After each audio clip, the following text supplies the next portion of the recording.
Ito ang unang paglantad sa publiko ng dalawang inakusahan ng aktor na si Sandro Mulak ng sexual harassment.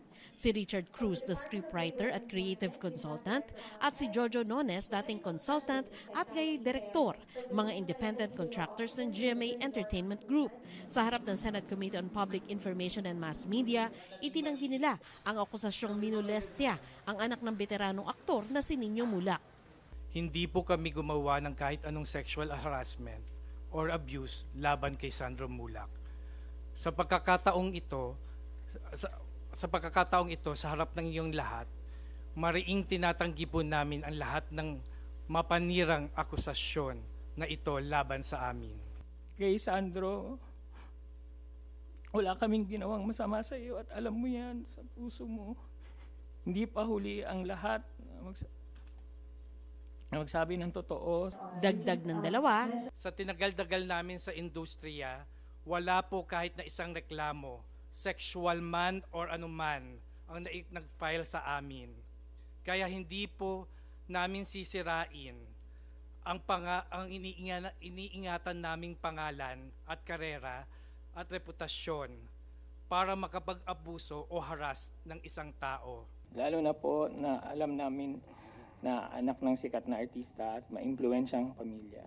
Ano ba naman po ang laban naming mga ordinaryong manggagawa lamang laban sa kanila?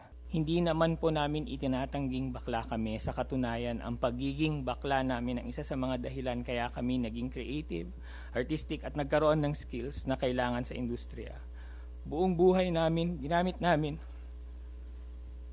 ang pagiging bakla namin sa maayos na paraan para maitaguyod ang aming mga pamilya. may panawagan sila sa publiko. Sa huli kami rin po ay humihiling ng hustisya, mabigyan sana ng hustisya ang malisyosong pagbibintang sa amin. Kaya po naming mapatunayan sa piskalya o korte na wala kaming kasalanan. Hintayin lang po sana natin ang proseso, ang due process. Habang hinihintay po yan, humihiling po kami sa sambayanan na wag niyo po muna kaming husgahan. Ipako na para mga convicted na criminals. Sa pagtatanong ni Senador Jingo Estrada, kaugnay sa ilang detalye ng pangyayari, humiling ng executive session ang dalawang inireklamo na pinagbigyan naman ng komite.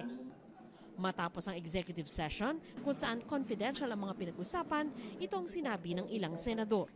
We cannot divulge first yet the the details of what transpired during the executive session. But what we all understand right now, there is a strong evidence against these two gentlemen. Binasa ni Nino sa pagdinig ang palitan ng text ng anak niyang si Sandro at ni Nones mag-aalas 4 ng umaga ng July 21 para raw maipakita na si Nones ang unang nag-message kay Sandro. Depensa ng abogado ni Nones, hindi nila itinatanggi kung sino ang unang nag-text pero hindi umano nila inimbita si Sandro sa hotel room. Nabitin ako sa inom. Ha ha ha ha. Sabi ni Jojo.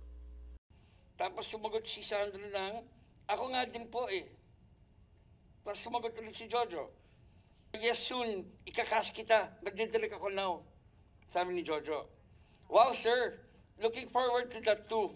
Oh, tapos sumagot ulit si Jojo. Gusto mo ba? We have some alcohol here in the room. We can order some more. Sabi ni Sandro, sino-sino po kayo, sir? Ha ha ha ha. Just me.